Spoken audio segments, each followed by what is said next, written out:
Dear clients of Artelino, dear website visitors, dear friends, my name is Dieter Wanschura and I am the owner and manager of Artelino Company. Today I want to start a little introduction to Japanese prints. And as the subject is rather complex, we divide it into several parts. And today I want to speak what is so special about Japanese prints. It was roughly towards the end of the 19th century that the awareness of Japanese prints started outside Japan, in Europe and in the United States. Japan had been a completely isolated country from around 1600 until 1853, and there was very little knowledge about Japan in places like Europe, and Japanese merchandise was unknown. And towards the end of the 19th century it began to flow mainly into Europe, mainly into France, and the result was a huge hype for everything Japanese. The French even created a word for that. They called it Japonism. And as you may know, this Japanese movement influenced the French Impressionists very, very much. Okay, let's go back to the topic. What is so special about Japanese prints? It's a technique.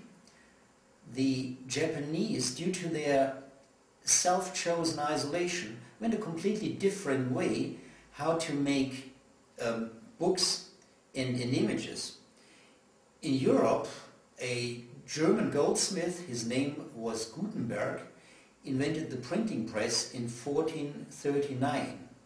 That was the beginning of a more economical way to produce books. Before, everything had to be copied by hand, which was usually done by monks. The Japanese had learned from China how to make images and characters, meaning books, from wood blocks by carving the characters or the image into a wooden block, and afterwards pulling on paper an impression from that. And they had not known anything else until roughly 1860 or so. And because they had nothing else, they took it to incredible heights. This technique was refined by the Japanese in a way that has remained unmatched until our days.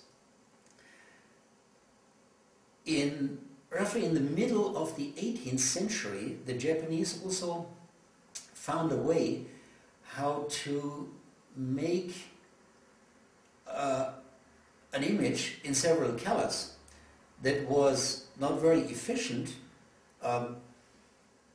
but they could create it with that.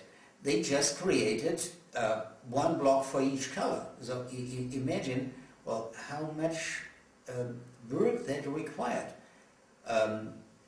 But they refined it. It was quite incredible. Okay, I'll show you an example from the early 19th century. This is a woodblock print in roughly, I would say, 4 colors. Okay. Well, then towards the end of the 19th century, also in Japan, Western printing techniques began to be used, like lithography or etching. And it looked like the Japanese woodblock print was doomed to disappear. However, in the early 20th century, there was a huge renaissance, this time not as a kind of a copy machine or printing press, but for fine arts. An art movement like Shinhanga used this technique and no longer produced cheap copies, but high art. And after 1945, the situation in the Japanese art scene changed. Today, all kinds of Western techniques like silkscreen are used.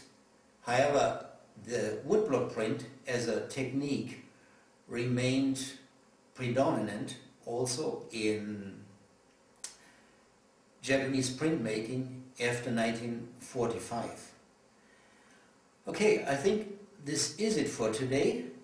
In part 2, I will speak about the different periods in art movements in Japanese prints. Today, thank you for watching and goodbye.